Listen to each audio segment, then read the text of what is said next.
Assalamu alaikum wa rahmatullahi wa barakatuh. Your Excellency, Ismail Omar Gelle, the President of the Republic of Djibouti.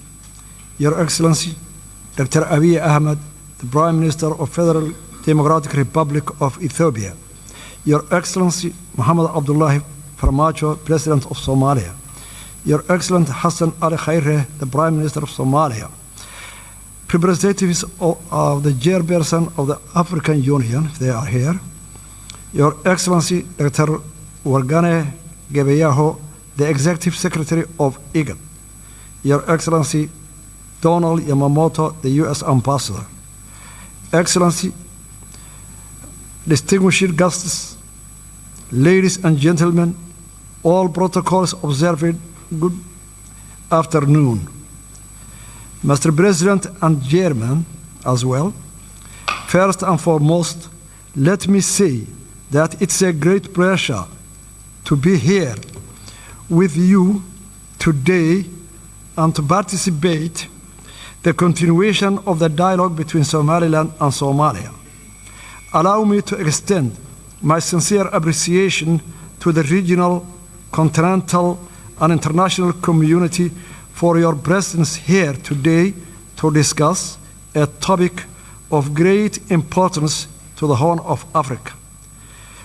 Allow me to further thank His Excellency, President Ismail Omar Gelle, and the people of Djibouti for their warm and brotherly hospitality in welcoming us in this beautiful country.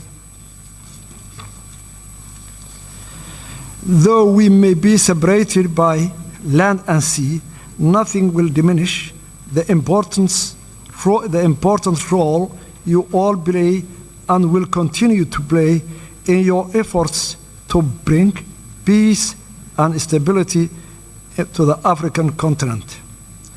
The region is suffering from a combination of unprecedented challenges, which range from the COVID-19 to environmental and socio-economic issues. Regional cooperation and hegemony is urgently required to steward the vulnerable to more prosperous and stable future. Restarting of these mediation talks with international support is an important factor in securing a more sustainable future in the fulfillment of onerous and worthy duty of building a safe, secure, and stable relationship for the people, for Somaliland and Somalia.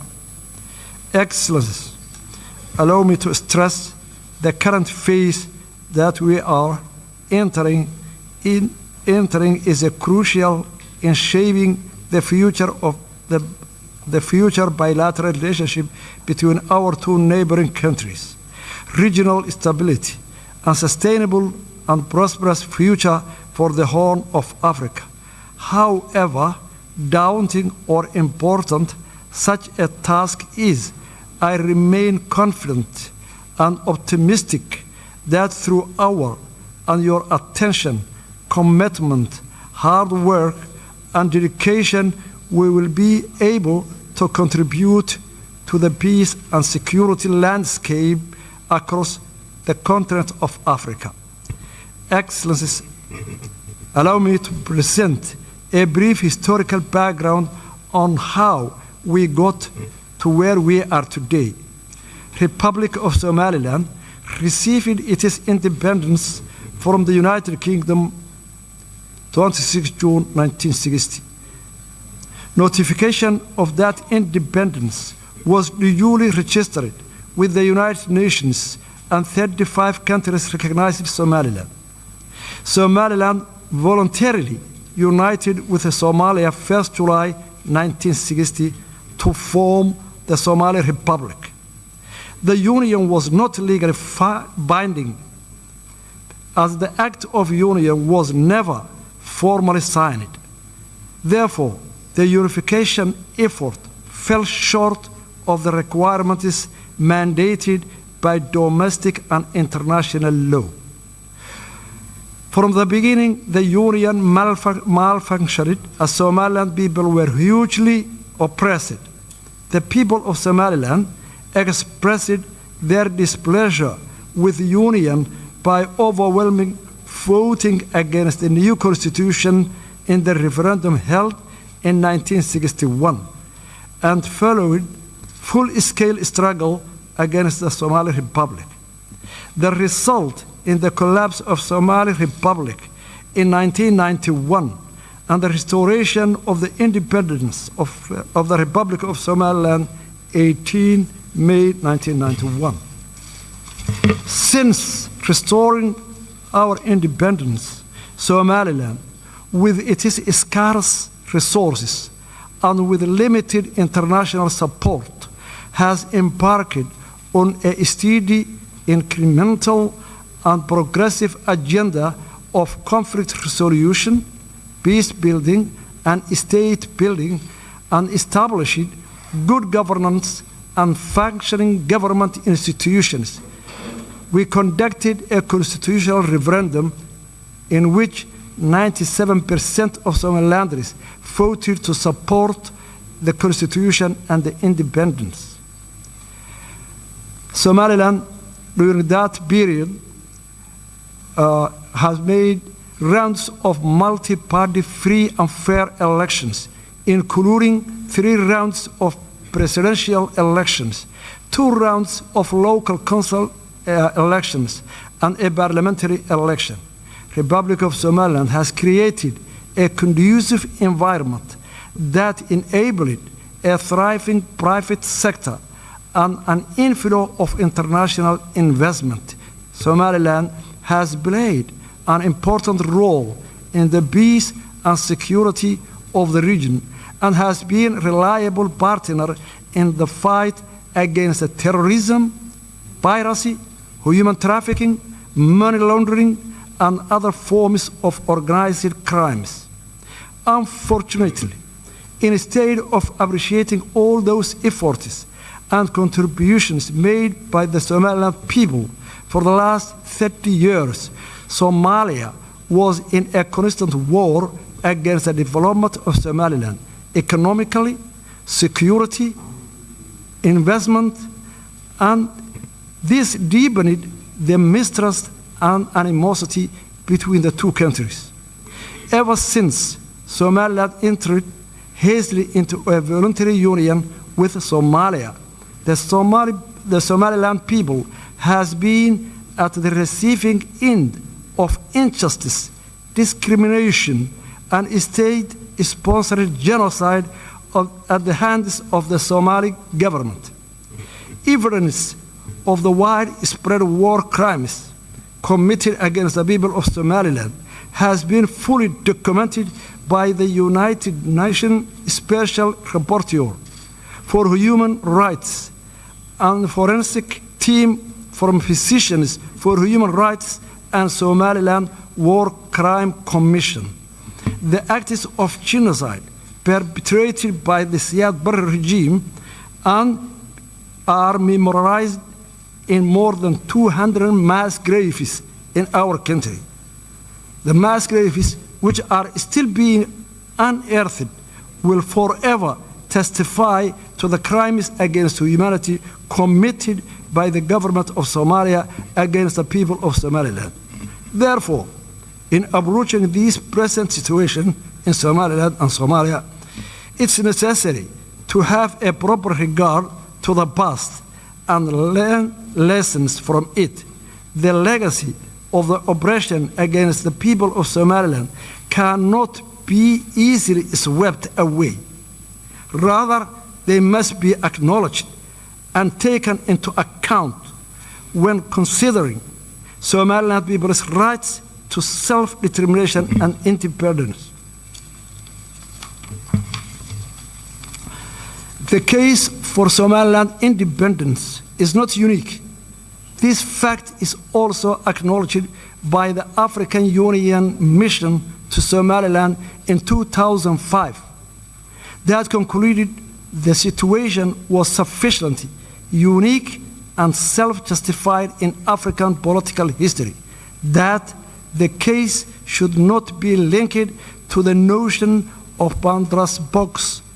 It recommended that the African Union should find a special method of dealing with this outstanding case at the earliest possible date.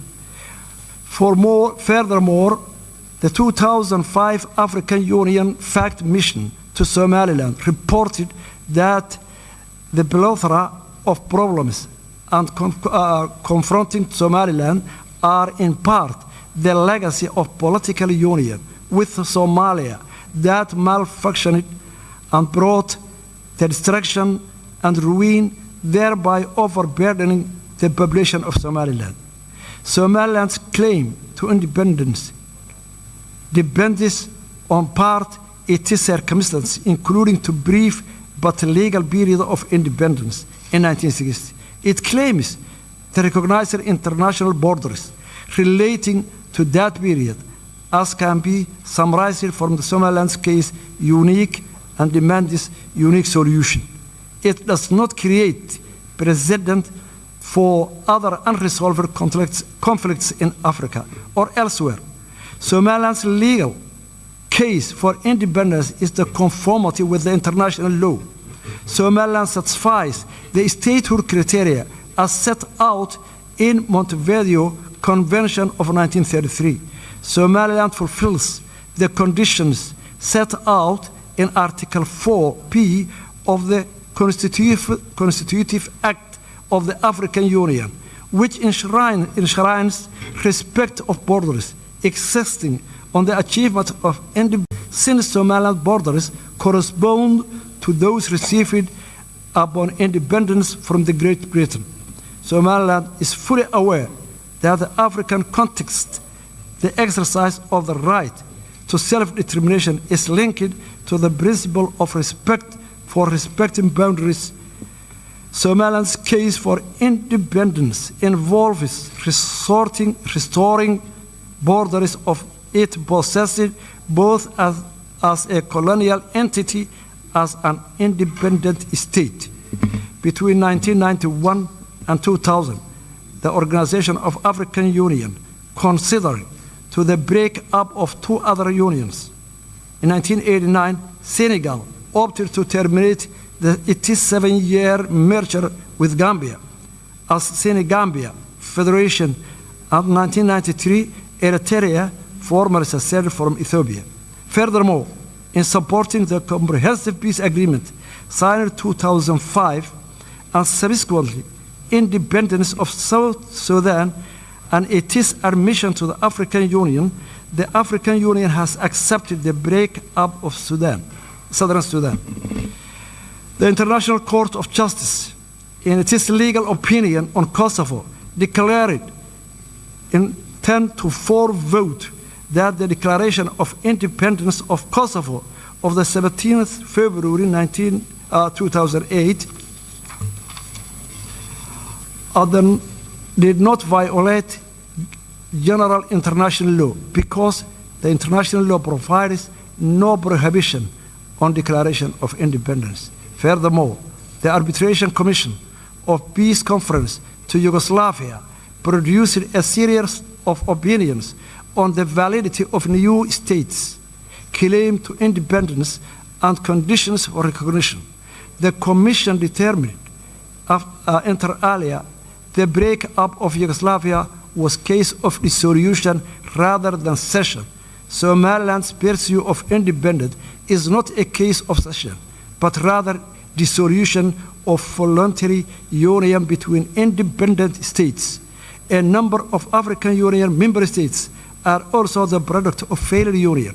Mali, Senegal, Gambia, and Egypt have all withdrawn from unions with their borders intact. The African Union has also accepted the independence of territories never previously enjoyed full sovereignty. Following the failure of the unity government, Republic of Somaliland exercised its inherent right to self-determination, which are consistent with the preamble of the United Nations 1948 Universal Declaration of Human Rights. Somaliland has long argued that Somali Republic was two united countries. The failure of the unity government provided adequate ground to the restoration of our independence. We believe in that the key to sustainable and peaceful future lies in the honest and sincere dialogue between Somaliland and Somalia under the auspices of neutral and impartial international mediation mechanism and a guarantor. Somaliland remains committed to peaceful coexistence with Somalia. However, Somaliland insists in that the dialogue should be a two-state process with a substantive agenda that addresses the core issues of the dispute. Today, how can we proceed to this dialogue if the previously signed agreements in London, Istanbul, Accra, and Djibouti were not implemented yet? We cordially propose that a serious mediation mechanism and a guarantor should be in place for this new